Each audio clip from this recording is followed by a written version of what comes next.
لوگ نبیوں کو اور رسولوں کو مختار کل مان لیتے ہیں وہ لوگ قرآن پڑھیں اور غور کریں۔ اللہ تعالیٰ نے آدم کا نام اگر لیا ہے تو یہ ذکر بھی کر دیا کہ آدم علیہ السلام جب جنت سے نکالے گئے اور اس دنیا میں بھیجے گئے تو آدم علیہ السلام کے سامنے بھی کوئی راستہ نہیں تھا۔ جو شجر ممنوع انہوں نے جنت کے اندر کھا لیا تھا، جس کے پاس جانے سے اللہ نے منع کیا تھا، اور اس خطا کی پاداش میں ان کو اور ان حوا کو جب دنیا میں بھیجا گیا تو اس دنیا میں آدم علیہ السلام روتے رہے، گڑ گڑاتے رہے، کیا کیا جائے؟ تب آدم علیہ السلام نے بھی جو پریشانی ان کی اوپر آئی اس پریشانی کو انہوں نے اس طریقے سے دور کیا اور اپنی گزارش اپنے رب کے سامنے اس طریقے سے پیش کی، ربنا ظلمنا انفسنا وان لم تغفر لنا وترحمنا لنکونن من الخاسرین۔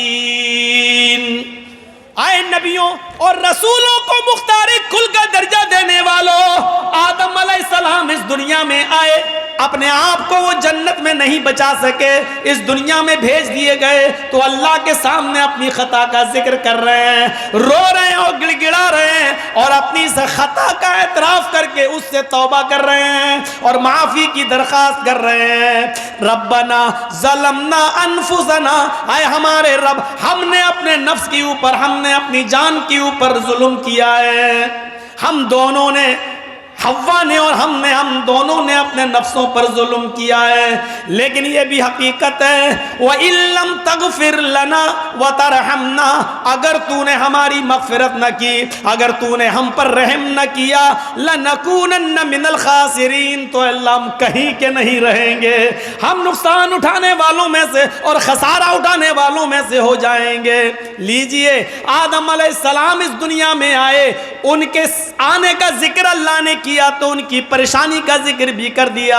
او لوگو، او نبیوں کے دروں پہ جانے والوں، نبیوں سے بیٹا بیٹی مانگنے والوں، نبیوں سے بارش اور اولاد مانگنے والوں، سنو، آدم علیہ السلام کے پاس پریشانی آئی تو انہوں نے اپنی پریشانی اللہ کے سامنے رکھی ہے، انہوں نے اپنی بات اللہ سے رکھی ہے۔ جب تمہارے پیغمبر دنیا میں آنے والے نبی اپنی پریشانیاں خود دور نہیں کر سکتے تو تمہاری پریشانیوں کو وہ کیسے دور کریں گے؟ اللہ نے اگر قرآن میں نوح علیہ السلام کا نام لیا، اللہ تعالیٰ نے اگر قرآن میں نوح علیہ السلام کا نام لیا تو نوح علیہ السلام کا بیٹا کنعان جو انہی کی آنکھوں کے سامنے ڈوب کے مر جاتا ہے، زمین سے پانی آیا، آسمان سے بھی پانی آیا، وہ لڑکا پہاڑ پہ چڑھ گیا، نوح علیہ السلام نے فرمایا میرے بیٹے میری کشتی پہ سوار ہو جا، آج اللہ کا عذاب کسی کو نہیں چھوڑے گا، آجا میرے رب نے مجھے جو دین دیا ہے اس پر ایمان لیا، میری شرع میں آجا، نیک لوگوں میں شامل ہو جا، اسلام کو ایکسیپٹ کر لے۔ کہنے لگا میں پہاڑ کی اوپر چڑھ جاؤں گا، یہاں تک پانی نہیں آئے گا، نہیں، آج اللہ کا عذاب کسی کو نہیں چھوڑے گا، آج ہر نافرمان کو، ہر کافر و مشرک کو آج سزا ملے گی۔ وہ نہیں مانا، یہاں تک کہ وہ پانی پہاڑ تک پہنچا، غرق ہونے لگا، ڈبکیاں مارنے لگا، ان کا بیٹا ڈوبنے لگا۔ باپ اور بیٹے کے درمیان جو فطری محبت ہوتی ہے وہ جوش میں آ گئی، جوش میں آ گئی، اور نوح علیہ السلام نے چیخ دیا، اے میرے رب میرا بیٹا، اے اللہ میرا بیٹا، اللہ میرے بیٹے کو بچا لے۔ لیکن نوح علیہ السلام کی اس دعا کو اللہ تعالیٰ نے قبول نہیں کیا، فرمایا اے نوح ایسی باتیں مت زبان سے نکالو جس کا علم تمہیں نہیں ہے، تم جس کو اپنے اہل و عیال کا کہہ رہے ہو، انہو لیس من اہلک، وہ تمہارے اہل و عیال سے نہیں ہے، وہ تمہارا بیٹا ہی نہیں ہے، مرنے دو اسے، میں تمہاری دعا قبول نہیں کروں گا۔ آج کہہ دیا بیٹا، آئندہ کبھی اپنی زبان سے اس کو بیٹا مت کہنا۔ غور کرو، نوح علیہ السلام نبی ہیں، پیغمبر ہیں، لیکن ان کی آنکھوں کے سامنے ان کا بیٹا ڈوب کے مر جاتا ہے، غرق ہو جاتا ہے۔ نوح علیہ السلام نے دعا کے لیے ہاتھ بھی اٹھائے، پکارا بھی، لیکن اللہ رب العالمین نے ان کی دعا بھی قبول نہیں کی۔ یہ ظاہر ہے اللہ پر کوئی پریشر نہیں بنا سکتا ہے اور اللہ کے اوپر کوئی اپنا حکم نہیں چلا سکتا ہے. دعا مانگنے کا اختیار سب کو ہے لیکن قبول کرنا نہ کرنا یہ اس کی مرضی پر ڈیپینڈ ہے. وہ چاہے تو ایک مجبور اور ایک مزدور کی دعا سن لے, وہ چاہے تو غار میں پھنسے ہوئے 3 لوگوں کی دعاؤں کو سن لے, اور وہ چاہے تو نوح علیہ السلام کی دعا کو بھی ریجیکٹ کر دے. اس کے اوپر کوئی پریشر نہیں بنا سکتا ہے, اس کے اوپر کوئی دباؤ نہیں بنا سکتا ہے, وہ ہر چیز پر قادر ہے. میرے پیارے ساتھیوں, نوح علیہ السلام اپنی آنکھوں کے سامنے اپنے بیٹے کو ڈوبتا ہوا دیکھتے رہے اور نہیں بچا پائے. نوح کا یہ واقعہ اور نوح کے بیٹے کا مر جانا چیخ چیخ کے بتا رہا ہے کہ نبیوں میں کسی کو بچانے کی طاقت نہیں ہے, رسولوں میں کسی کو بچانے کی طاقت نہیں ہے. اے نبیوں اور پیروں اور ولیوں کو سب مختار کل سمجھنے والوں, جب نبی اپنے بیٹے کو نہیں بچا سکے تو آپ کی مصیبتیں کیا دور کریں گے؟ یہ نبیوں کی زندگی ہمیں بتلا رہی ہے, یہ نبیوں کی سیرت ہمیں بتلا رہی ہے کہ سنو, توحید تمہاری اس وقت اور مضبوط ہو جائے گی جب تم نبیوں کی زندگی پڑھو گے. غور کرو, ابراہیم علیہ السلام کا ذکر اللہ نے کیا تو بتوں کو توڑ دینے کے پاداش میں نمرود نے آگ لگوائی, لکڑیاں اکٹھا کی گئی, بہت بڑی آگ لگائی گئی. ابراہیم علیہ السلام کو اس آگ میں ڈالا جانا ہے, جھولا ڈال دیا گیا ہے, ابراہیم علیہ السلام کو اس آگ میں ڈالا جانا ہے. ابراہیم علیہ السلام نے آسمان پہ نظر ڈالی, اے اللہ اگر واقعی میں تیرے راستے پہ ہوں اور توحید پہ ہوں تو میری حفاظت فرما, اے اللہ مجھے بچا. ادھر نمرود نے آگ میں ڈالا, ادھر اللہ رب العالمین نے آگ کو حکم دیا, قلنا یا نار کونی بردا وسلاما علی ابراہیم. اے آگ تیرا کام جلانا ہے لیکن تو میرے حکم سے جلتی ہے, لیکن آج میرا بندہ تیری گود میں آیا ہے, تیری آغوش میں آیا ہے, آج تو اپنی فطرت بدل دے, آج تو اپنی کشش بدل دے. آج تیرا کام جلانا نہیں ہے, آج تیرا کام پھول بن جانا ہے, آج گلے گلزار بن جانا ہے, میرے بندے ابراہیم کے لیے سلامتی والی بن جانا ہے. آج تیرے اندر سے جلنے کی صفت ختم ہو گئی, آج تو میرے بندے پر سلامتی والی ہو جا. کون بردن, سلامتی ہو, ٹھنڈا نہیں کہا, سلامن بھی کہہ دیا. اتنی ٹھنڈی ہو, اگر ٹھنڈا کہہ دیتا اللہ آگ ٹھنڈی ہو جا تو اتنی ٹھنڈی ہو سکتی تھی کہ برف سے بھی زیادہ. اس لیے کہا زیادہ انسان کو گرمی اگر نقصان پہنچاتی ہے تو زیادہ ٹھنڈک بھی تکلیف دیتی ہے. اس لیے کہا ٹھنڈی تو ہو جا, بجھ تو جا, لیکن اتنی ٹھنڈی مت ہونا کہ میرے بندے ابراہیم کو تکلیف ہو. سلامتی والی, نہ زیادہ ٹھنڈی نہ زیادہ گرم, معتدل اور بیچ والی. ابراہیم علیہ السلام اپنے آپ کو نمرود کے عذاب سے نہیں بچا پا رہے ہیں, اپنے رب کو پکار رہے ہیں. اللہ نے یعقوب علیہ السلام کا نام لیا تو ان کی پریشانی کا ذکر کر دیا کہ دیکھو ہم نے ان کے بیٹے یوسف کو چھینا, مختلف مراحل سے بیٹا گزرا, اس کے بھائیوں ہی نے اس کو کنویں میں پھینک دیا, یوسف کا کرتا اتار کے کسی بکری کا خون لگا کے لے آئے اور اپنے باپ یعقوب سے کہہ دیا کہ ہم لوگ کھیل میں تماشے میں مست ہو گئے, اور یوسف کو اپنے سامان کے پاس بٹھا دیا اور یوسف کو بھیڑیا کہا گیا. کئی سال تک یعقوب روتے رہے اور اللہ سے فریاد کرتے رہے کہ میرا بیٹا میرا بیٹا میرا بیٹا. اللہ نے کہا یعقوب تم نے مجھ سے بیٹا مانگا ہے, مجھے پکارا ہے, میرے آستانے پہ دستک دی ہے, اس لیے اب تمہارا بیٹا بھی میں تمہیں لوٹاؤں گا. تم بیٹے کی جدائی میں اتنا روئے ہو, اتنا روئے ہو کہ روتے روتے تمہاری آنکھوں کی روشنی و بینائی چلی گئی. پہلے ہم تمہاری آنکھوں کی روشنائی لوٹائیں گے, اس کے بعد تمہارے بیٹے کو واپس کریں گے.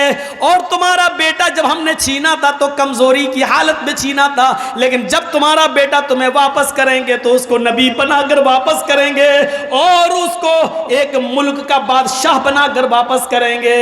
میرے پیارے ساتھیوں غور کیجئے, بادشاہ مصر بنا کر ان کو واپس کر دیا گیا. غور کرو, جہاں پر عزیز مصر بیٹھا کرتا تھا وہاں پر آج یوسف علیہ السلام بیٹھے ہیں، اور اس حال میں باپ سے بیٹے کو ملوایا۔ یعقوب پر پریشانی آئی، انہوں نے اپنے رب کو پکارا۔ ابراہیم پر پریشانی آئی، اپنے رب کو پکارا۔ حضرت زکریا پر پریشانی آئی، انہوں نے اپنے رب کو پکارا۔ حضرت یونس علیہ السلام پر پریشانی آئی، سمندر کا سفر کر رہے ہیں، کشتی الٹ جاتی ہے، مچھلی نگل جاتی ہے، مچھلی کے پیٹ کے اندر وہ اپنے رب کو پکار رہے ہیں، لا الہ الا انت سبحانک انی کنت من الظالمین۔ رب کو پکار رہے ہیں۔ نبیوں کی پوری زندگی اٹھا کے دیکھ لو، اللہ نے جتنے بھی نبیوں کا نام لیا ان کی پریشانی کا ذکر کر دیا اور یہ میسج دے دیا، نبی بھی اپنی پریشانی دور نہیں کر پائے، تو نبیوں کے بعد آنے والے تمہاری پریشانیاں دور کریں گے۔ تھوڑی سی عقل پر آدمی زور دے دے تو بڑے سے بڑے مسئلے حل ہو جائیں گے، لیکن عقل پر زور دینے ہی کب دیا جاتا ہے؟ عقل پر زور نہیں دینے دیا جاتا۔ کہہ دیا جاتا قرآن نہیں پڑھنا جانتے تو سیکھو ہی مت، پڑھنے کی ضرورت کیا ہے؟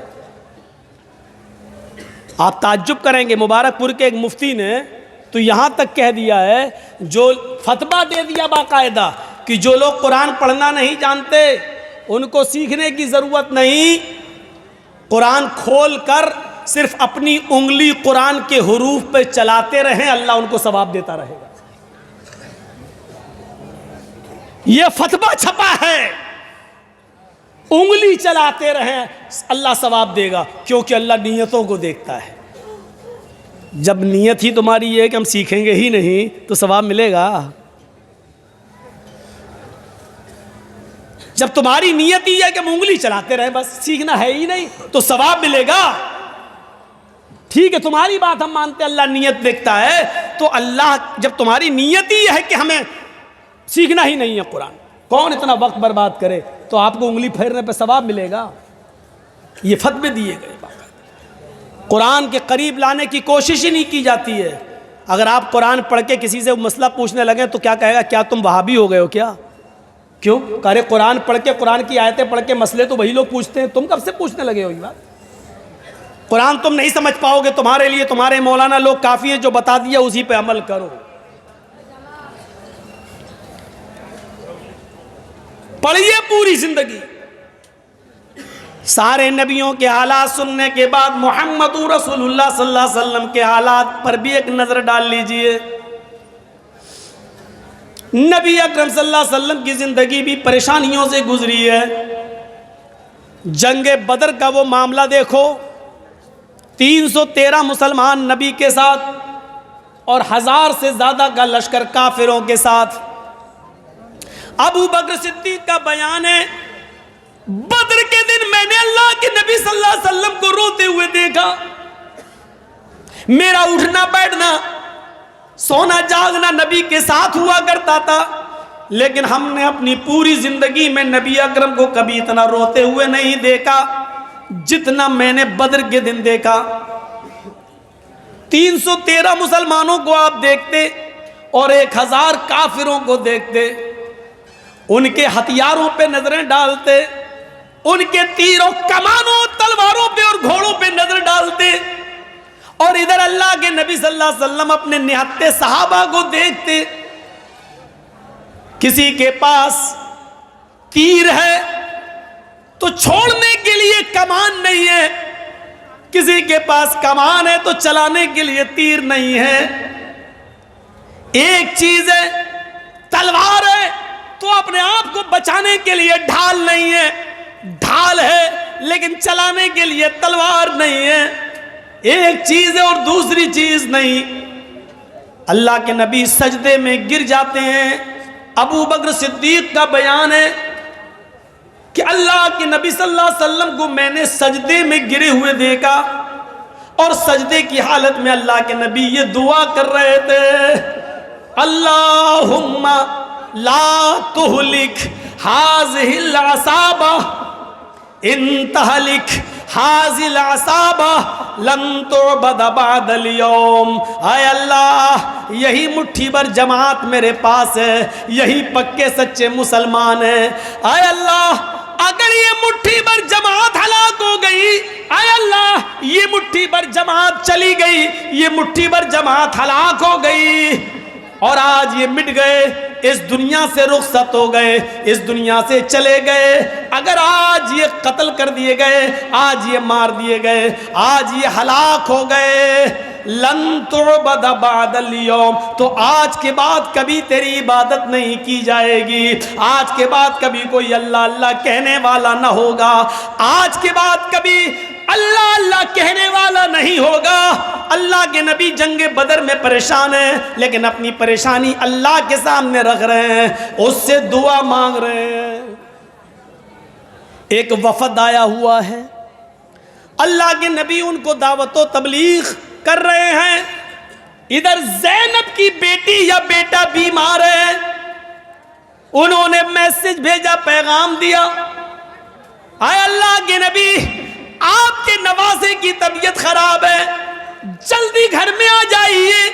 اللہ کے نبی میں خبر پہنچا رہے ہیں, میری بیٹی زینب سے کہہ دو کچھ لوگ آئے ہوئے ہیں, میں ان کو اسلام کی دعوت دے رہا ہوں, ابھی نہیں آ سکتا.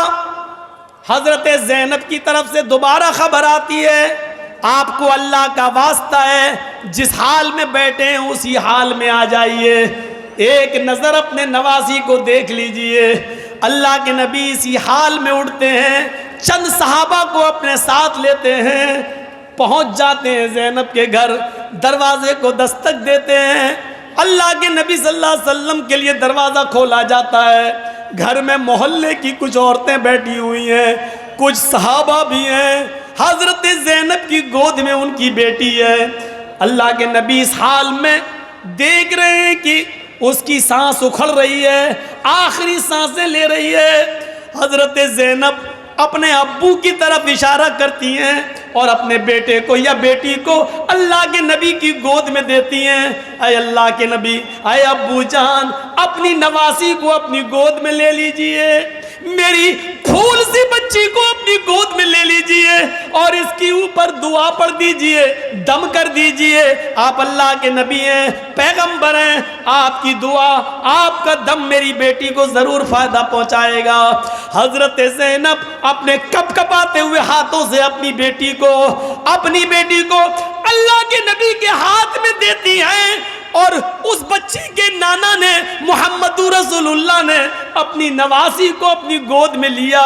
شاید ایسا لگتا ہے کہ نواسی نانا کا انتظار کر رہی تھی. جیسے ہی کپ کپاتے ہوئے ہاتھوں سے زینب نے اپنی بیٹی کو چھوڑا اور بیٹی نانا کے ہاتھ میں آئی, محمد رسول اللہ کے ہاتھ میں آئی, جیسی ہاتھ میں گئی ویسی اس کی روح بھی نکل گئی, کب سے انصری سے پرواز ہو گئی.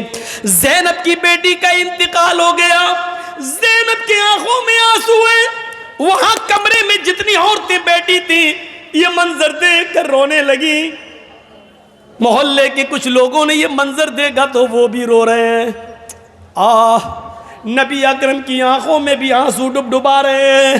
لیکن ان لوگوں کو روتے ہوئے آپ نے جو پیغام دیا وہ پیغام یہ تھا, انا للہ و انا الیہ راجعون. ہم کچھ نہیں کر سکتے, یہ سب اللہ کی امانتیں تھیں اور اللہ نے اپنی امانت لے لی, اس میں میں کیا کر سکتا ہوں. ہم سب اللہ ہی کے لیے و انا الیہ راجعون, اور مرنے کے بعد اسی کی طرف ہم سب کو لوٹ کے جانا ہے.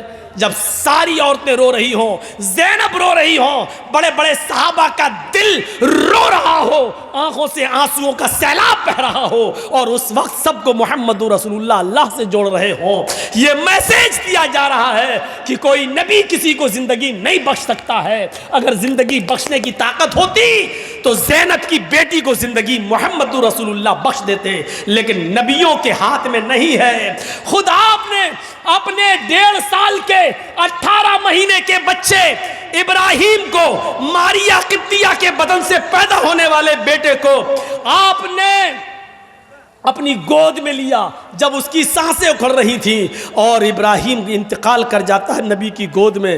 آپ نے بستر پہ ابراہیم کو لٹایا، بستر پہ لٹایا، اور لٹانے کے بعد جو جملے کہے وہ امام بخاری شریف کے کتاب الجنائز کے اندر درج کرتے ہیں. ان العین تدمع والقلب یحزن، میرے بیٹے تیری جدائی سے، تیرے رخصت ہو جانے سے، تیرے انتقال سے میری آنکھوں میں آنسو ہیں، میری آنکھوں میں آنسو ہیں، میرا دل غمگین ہے. وَلَا نَقُولُ إِلَّا مَا يَرْضَى رَبُّنَا، لیکن میں اپنی زبان سے ایسا کوئی جملہ نہیں کہوں گا جس سے میرا رب ناراض ہو جائے، جس سے میرا پروردگار ناراض ہو جائے. ہم ایسے جملے اپنی زبان سے ادا نہیں کریں گے. اللہ کا شکر، اللہ کی امانت تھی، اللہ نے لے لیا. لیکن وَإِنَّا بِفِرَاقِكَ يَا إِبْرَاهِيمُ لَمَحْزُونُونَ، لیکن میں غمگین ضرور ہوں تیری جدائی سے. اللہ کے رسول نے اپنے بیٹے کے انتقال پر یہ جملے کہے ہیں. یہ حدیثیں ہمیں بتلا رہی ہیں کہ کوئی طاقتور نہیں ہے.